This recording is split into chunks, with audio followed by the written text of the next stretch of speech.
Bismillahirrahmanirrahim. Assalamualaikum warahmatullahi wabarakatuh. Selamat sejahtera. Kita bertemu lagi dalam 16 Ramadan untuk topik seterusnya dalam bab metodologi iaitu populasi dan persempelan.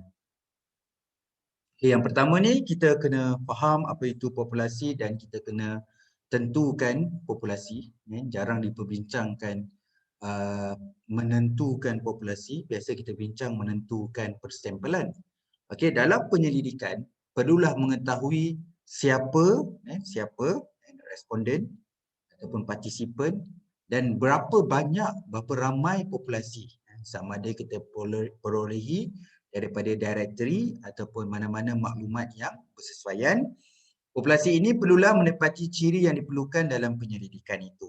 Okey, sama juga kan, ini tambahan. Kalau kita ni nak cari populasi tu atau responden atau partisipan tu, itulah yang paling sesuai dalam untuk menjawab kita punya penyataan masalah. Berdasarkan penyataan masalah kita, siapakah individu, siapa yang paling layak untuk dijadikan populasi maupun sampel. Justru pemilihan dan menentukan populasi itu sangat penting dalam nak menjawab objektif, persoalan dan penyataan masalah. Jadi kita nak tentukan populasi. Okey. Pertama, kita ada populasi sebenar. Ini biasanya yang pertama sekali, yang luas sekali lah. Kesemua sekali, yang luas. Okey. Kemudian kita ada populasi sasaran. So kita nak buat siapa ni? Dia zoom lagi. Lebih spesifik adalah populasi capaian. Okey, jadi digelar populasi sebenar tu sukar diperolehi. Sebab melibatkan keseluruhannya. Mungkin directory tak ada, directory tidak lengkap dan database tidak lengkap, jadi dia sukar diperolehi, iaitu populasi sebenar. Populasi sasaran, yang ni kita boleh dapat. Dia boleh diperolehi.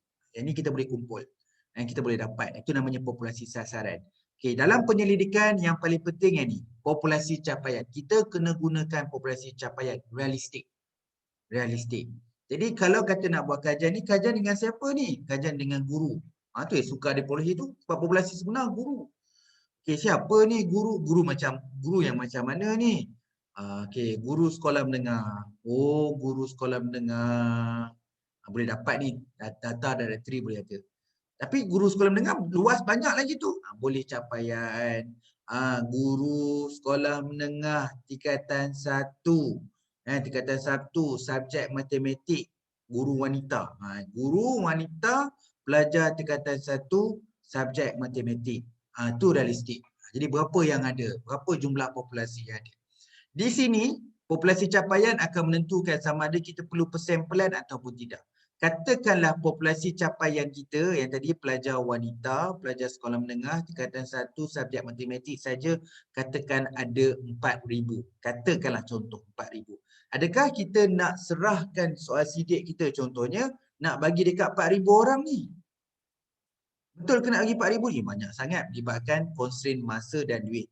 Jadi kalau kata banyak dan kita perlu persempelan, kerana persempelan ini adalah subset iaitu mewakili daripada populasi.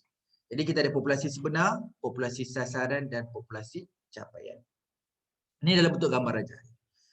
So kita nampak dalam konteks lingkaran tu, lingkaran yang paling luar tu adalah populasi sebenar, kemudian ada populasi sasaran dan populasi capaian. Adakah kita nak gunakan populasi capaian sebagai semua akan terlibat dalam data collection? Jika ada, okey, kajian kita adalah populasi. Dia bukan adalah sampel. Kadang-kadang dia panggil populasi ni pancian. Jadi kajian kita tidak perlukan samplan sekiranya kita menggunakan keseluruhan populasi capaian.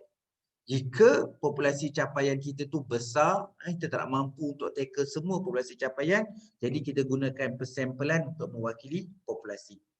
Okey, kita tengok persempelan kebarangkalian dulu. Persempelan kebarangkalian ni ada 4 secara rawak. Kita ada rawak mudah, kita ada rawak strata, kita ada rawak sistematik dan kita ada rawak kluster. Jadi kita ada 4, rawak mudah, strata, sistematik dan juga kluster. Kita pergi satu-satu. Okey. Rawak mudah ni memilih sampel secara rawak. Okey, kita pun dah tahu tadi bila dah buat calculation, katakan tadi populasi capaian besar 4,000. Okey, kita pun gunalah cari saiz persamplan. Bila saiz persamplan, contohlah pakailah G Power ke Craigie Morgan ke, katakanlah guna jadual Craigie Morgan nak 380. Jadi 380 tu you target you akan hantar lebih sikit 20% ke 50% sebagainya, atau genapkan jadi 500. Jadi you add 500. Daripada 500 tu macam mana daripada 500 tadi you nak pilih. Macam mana you nak memilih tadi kan. Jadi memilih sampel ni kadang-kadang nak lebih sikit sebab mungkin ada data kena buat sebab kan kuantitatif didaktif contohnya. Jadi kita gunakan kaedah secara undian. Kan. Jadi maksud rawak mudah ni memilih sampel secara rawak berdasarkan populasi yang diketahui. Jadi semua populasi itu adalah dia punya menjadikan sebagai boleh menjadikan sampel yang akan dipilih. Semua orang memiliki peluang yang sama. Ini memberi peluang yang sama untuk dipilih. Okey, biasanya teknik undian dalam pemilihan sampel jenis ni lebih adil terhadap populasinya. Jadi kita ambil daripada satu bekas tabung ke dan bekas apa sebagainya, jadi kita ambil macam undian lah. Macam orang buat cabutan bertuah tu kan. Itu kaedah. Ini bagi rawak paling mudah lah. Pilih dia. Jadi itu nama dia rawak mudah. Okey, yang kedua teknik persamplan adalah rawak strata. Rawak strata. Biasanya rawak strata ni iaitu populasi pertama dibahagikan kepada beberapa kumpulan. Okey, kemudian ahli dipilih secara rawak dari kumpulan itu. Okey, biasanya kajian ni sesuai lah nak buat contoh di zon kan, macam negeri, daerah, zon timur, zon barat, zon selatan, kan. Okey, jenis sampel ni amat sesuai digunakan bagi kajian yang tadilah saya sebut. Pakcik sebut zon, negeri, bahagian, daerah atau pemilihan sampel berdasarkan beberapa kategori. Okey, biasanya dalam kaedah strata ni kita tengok juga dari segi jumlah, kata jumlah penduduk. Dekat Malaysia ni jumlah penduduk yang besar mungkin di Lebah Kelang, Selangor dan Kuala Lumpur. Kalau tengok geografi, Pahang paling besar. Jadi kita tak boleh pukul rata yang kaedah tu dia ambil dekat Perlis sebab Perlis kecil. Jadi kita mungkin ambil ada kiraan strata ni boleh buat kiraan juga untuk kita kirakan berapa jumlah yang sepatutnya sampel kan. Ada juga yang buat balance, tak kisahlah semua negeri kat Malaysia, setiap negeri kita nak ada 20. Setiap negeri 20. Jadi kita rawak je lah 20 tu daripada negeri. Kalau Perlis 20 orang, kita rawakkan penduduk Perlis 20 orang tu. Sama juga Kedah, semua 20. Ataupun kita tengok dari jumlah penduduk, mungkin dia ada weightage. Mungkin dekat Kuala Lumpur dah nak 40, tapi kat Perlis mungkin nak 10 je. Itu kaedah strata. Maksudnya kita pecahkan kepada beberapa kumpulan, dalam kumpulan itu kita pilih secara rawak. Okay, yang ketiga adalah rawak sistematik. Ahli dipilih, ada penerangan dia. Ahli dipilih menggunakan corak atau pattern seperti memilih setiap orang. Corak atau pattern tu zigzag ke, X ke dan sebagainya. Perlu ada senarai lengkap. Kita kena kumpulkan semua ahli ataupun senarai responden tu. Kemudian memilih ahli mengikut corak nombor genap atau nombor ganjil atau bersesuaian. Kita ambil satu contoh. Katakanlah populasi kajian adalah 1,900. Maka sampel yang kita perlukan adalah 320. Macam mana kita nak dapatkan 320 ni? Okey, iaitu dapat ditunjukkan dengan formula seperti berikut. Okey, bila 1,900 kita bahagi dengan 320, kita dapat 5.9 atau kita bundarkan 6. Jadi kita akan pilih sampel 6 sampai 900 saja. 6, 12, 18, 24, 30, 36. Sampailah ke 1,900, kita akan dapatlah sampel iaitu seramai 320. Dan saya ulang balik, dengan populasi 1,900, kita ingin dapatkan sampel sebanyak 320, jadi kita bahagi. 1,900 bagi dengan 320 dapat 6. Jadi data yang berahli daripada 1,001 hingga 1,900 tu, ambil gandaan 6. 6, 12, 18, 24, 30, 36. Okey, itu namanya kaedah rawak sistematik, ataupun tak nak gunakan gandaan ni, kita boleh buat pattern lah. Kita kumpul data tu, kita buatlah data tu susunlah data tu, mungkin kita susun dia mungkin ada kolom dengan row katakan 10 10. So kita drawing zigzag, zigzag dalam tu, mana yang kena dekat sentuhan zigzag tu, itu merupakan sampel dia. Tak kisahlah, yang paling penting dia sistematik. Nak buat zigzag ke Z tapi make sure dia sistematik. cara gandaan nombor ganjil, nombor genap ni adalah cara yang paling senang lah. Paling praktikal orang kata. Okey, yang last sekali adalah rawat kluster. Rawat kluster ni kalau sesuai lah waktu pandemik, senang nak jelaskan. Jadi kalau katakanlah satu kawasan tu, kita kata di Selangor, kawasan Selangor yang ada kluster pandemik COVID-19. Okey, tapi kita klusterkan merah, hijau, kuning tu kan. Jadi walaupun Selangor tu tertinggi tapi tak semua kawasan merah. Dia ada kluster dia, ni kluster merah. Jadi kawasan itu. Okey. Contoh rawat kluster ni contoh juga macam di sekolah ada pertandingan bola sepak. Biasanya akan main bola wakil sekolah. Bila wakil sekolah tu, satu daerah tu sekolah yang menang lah. Dia akan mewakili daerah. Main antara daerah pula. Antara daerah tu siapa yang menang antara daerah tu akan wakil negeri. Itu kaedah kluster nama dia kan. Mengkelompokkan ahli kepada beberapa kumpulan dalam populasinya, kemudian memilih sampel tu secara rawat dari kumpulan itu. Bukan rawat bagi setiap kumpulan tapi dari kumpulan tersebut. Semua ahli dalam kumpulan tersebut dipilih terlibat dalam penyelidikan. Jadi kalau sekolah A tadi menang champion antara lawan sekolah-sekolah, sekolah A itu akan wakil daerah. Jadi semua dalam tu akan dibawa kepada wakil daerah. Itu kaedah nama dia rawat kluster. Okey, yang tadi adalah persempelan dalam konteks kebarangkalian ataupun secara rawak. Kita pergi pada persempelan bukan kebarangkalian ataupun bukan rawak. Okey, kita ada 4 kan yang orang kata biasa banyaknya digunakan dalam penyelidikan kualitatif. Tapi tak adalah kata tu kan. Ada juga yang boleh gunakan kaedah dalam kuantitatif. Contoh kan, dalam kualitatif ni ada selesa, purposif, ada tujuan, ada selesa, convenience, tujuan, purposif, kota dan berbola saji, snowball. Kota contohnya, saya gunakan teknik persempelan bukan kebarangkalian kota dalam saya punya PhD dalam tesis kuantitatif. Jadi memanglah tak ramai tapi dibenarkan juga. Ada sebab kita kena bagi justifikasi kenapa nak gunakan persempelan bukan kebarangkalian dalam penyelidikan kuantitatif. Tapi kebanyakan dia memang kaedah kebarangkalian, bukan kebarangkalian atau bukan secara rawak ni banyak digunakan dalam penyelidikan kualitatif. So kita mulakan dengan satu persatu, ada 4 kesemuanya. Kita mulakan dengan persempelan mudah. Okey, persempelan termudah. Senang, pantas untuk memilih ahli kajian. Siapa saja yang dapat mengurangkan kos, ianya adalah sesuai jika tidak memerlukan dan mementingkan ketepatan. Okey, ketepatan adalah accurate. Accurate tu precise, tepat tu kualitatif. Kali persempelan mudah ni lebih sesuai untuk kualitatif. Contoh pertandingan inovasi pendidikan. Pertandingan inovasi pendidikan, siapa saja pengunjung pameran ni boleh ditemu buat. Mudah je. Itu paling senang lah. Kalau kaedah kuantitatif tadi nak gunakan secara rawak.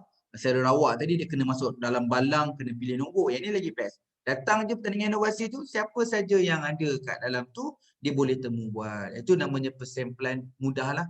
Yang termudah, senang dan pantas. Itu persempelan mudah. Okey, yang seterusnya adalah persempelan bertujuan. Ini paling banyak digunakan dalam penyelidikan kualitatif lah, purposif.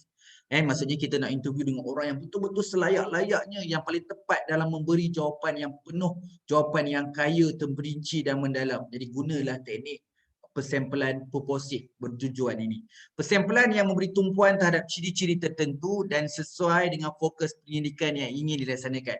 Siapa yang kita nak beri tumpuan yang ada ciri tu? Siapa yang paling sesuai dalam konteks penyelidikan ini? Contoh kemahiran, contoh kajian tentang kemahiran mengawal bola yang baik, mengawal bola sepak yang baik, mengawal bola yang baik. Jadi pemilihan sampel akan diambil dari kalangan pemain bola sepak saja. Tapi disebabkan purposif, kita nak cari pemain bola sepak yang terbaik dalam mengawal bola. Itu kena faham. Bila bertujuan, memang kita kata okey, kita nak interview dengan orang yang pandai mengawal bola sepak ni, mengawal bola. Tapi dari segi purposif dalam kualitatif ni, siapakah yang terbaik yang boleh kawal bola? Jadi kita kena dapatkan satu maklumat lah, pemain terbaik dan sebagainya. Itu dia disebabkan persempelan bertujuan. Okey, dia tak boleh pilih secara rawak. Dia bukan secara rawak. Okey. Yang ketiga adalah persempelan kota. Okey, persempelan berlapis. Dia ada kaitan sikit, ada bunyi. Kadang-kadang orang nak belajar ni, kadang-kadang nampak ada sedikit persamaan dengan serata, tapi beza. Persempelan berlapis tetapi ditentukan dengan prinsip bukan kebarangkalian. Okey, dia bukan kebarangkalian. Maksudnya kalau kaedah strata tu kita masih ada lagi rawak. nak pakai pelis dalam 10 orang. 10 orang ni macam mana? Rawak je. Itu keadaan strata, tapi keadaan kota tidak. Dimulakan dengan membahagikan populasi bertujuan kepada beberapa berdasarkan kota-kota kategori dari pengkaji. Subjek dipilih sehingga bilangan satu kategori yang mempunyai ciri-ciri tertentu dipenuhi. Contoh kategori boleh dibahagikan kepada daerah dari satu negeri, kemudian diperincikan mengikut jantina. Okey, kadang-kadang saya nak pergi satu daerah tu, saya perlukan berapa orang dekat daerah. Jadi saya perincikan umur, peringkat umur, perincikan dari segi jantina. Dan diperhalusi kalau dalam kes ni kan, kita bahagikan kepada satu daerah, bahagikan kepada daerah dari satu negeri, kemudian perincikan mengikut jantina, lelaki perempuan, dan dia perhalusi mengikut peringkat umur, muda, pertengahan dan senior. Itu kita kotakan. Lelaki berapa, perempuan berapa, peringkat umur, muda, pertengahan dan senior kita kotakan. Itu namanya kaedah persampling kota tanpa kita rawakkannya. Okey, yang seterusnya persampling bola salji ataupun snowball, persampling yang sangat sesuai jika peserta sukar dikesan, dikenal pasti kes kritikal dan sensitif. Contoh inilah kan, kita ambil satu contohlah kes jenayah. Bila kita ada satu kes, katalah kes pembunuhan, kita dapat tangkap satu suspek. Lepas buat investigate, kita dapat ciri tu, sifat tu, dapat tangkap satu suspek ni. Kemudian masa kat suspek tu kita buat temu bual. Kita temu bual. Okay, siapa lagi yang terlibat dalam kes pembunuhan ni? Siapa lagi bersama-sama dengan aktiviti jenayah ni? Siapa lagi? Jadi itu sebenarnya dia akan terus tanya dengan kaedah probok, dia tanya. Okey, nanti dia cakap ada seorang lagi. Siapa? Jadi itu namakan snowball. Dia sebut seorang. Jadi lepas tangkap yang kedua pula dapat detect orang ketiga lah. Itu snowball. Ataupun snowball je macam kita dah sebut positif lah. You nak interview seseorang yang memang saya ingat sahabat saya buat kajian tentang keusahawanan OKU. Jadi susah nak dapatkan data, directory tak ada. Jadi lepas interview seorang tu dia kata siapa lagi kawan-kawan yang OKU juga yang bagus dalam konteks keusahawanan, yang betul-betul aktif. Dia cadangkan tu snowball. Okey, jadi pemilihan peserta berdasarkan ciri tertentu atau merujuk orang yang mengetahui dan memilih sampel. Orang yang kita rujuk tu orang yang OKU keusahawanan juga. Dia yang mencadangkan. Bukan yang mencadangkan orang yang bukan berkaitan. Kena orang yang betul-betul yang ciri khas itu juga. Peserta atau objek pertama perlu dapatkan kemudian meminta untuk perkenalkan peserta lain. Proses diulangi sehingga saiz sampel dianggap mencukupi. Macam biasalah dalam kualitatif contohnya, selagi dia tak saturated selagi tu kita akan teruskan pengumpulan data tu, pengumpulan interview contohnya. Okey. Jadi yang seterusnya adalah persampelan sukarela. Ini volunteer, ini lagi best. Siapa nak jadi sampel angkat tangan? Tu volunteer lah. Persampling yang mana seorang individu tersebut mempunyai pilihan, peluang untuk terlibat dalam kajian. Persampling ini juga sebagai memilih self-selecting, individu yang memberi maklumat untuk menjadi peserta sukarela. Ataupun tanpa diminta, saya sukarela untuk jadikan sampel. Itu namanya persampling sukarela. Jadi kita ada persampling sukarela, berbola salji, kota, bertujuan dan mudah untuk kita kata dalam kualitatif lah, ataupun bukan kebarangkalian ataupun bukan rawak. Kemudian kita ada juga rawak kluster, kita ada juga sistematik, kita ada strata dan mudah untuk persampelan kebarangkalian secara rawak. Okey, jadi kita dah selesaikan perbincangan kepada populasi dan juga persampelan. Untuk persampelan dalam kategori yang kebarangkalian, rawak dan juga bukan rawak ataupun bukan kebarangkalian. Okey, terima kasih dengan masa yang diberi, memberi komitmen untuk kita belajar tentang, at least kita kena belajar dua-dua lah. Walaupun saya tahu orang kuantitatif akan cover yang secara rawak tadi, yang kualitatif akan baca secara bukan rawak. Tapi bila kita buat perbandingan kesemua ni, 4 tadi dalam kebarangkalian, ada 5 tadi dalam bukan kebarangkalian, 9 tadi kita boleh bezakan dan kita tahu mana satu teknik persampling yang sesuai dalam penyelidikan kita. Okey, kurang lebih salah silap daripada pakcik mohon maaf. Okey, terima kasih semua. Assalamualaikum dan selamat sejahtera. Terima kasih.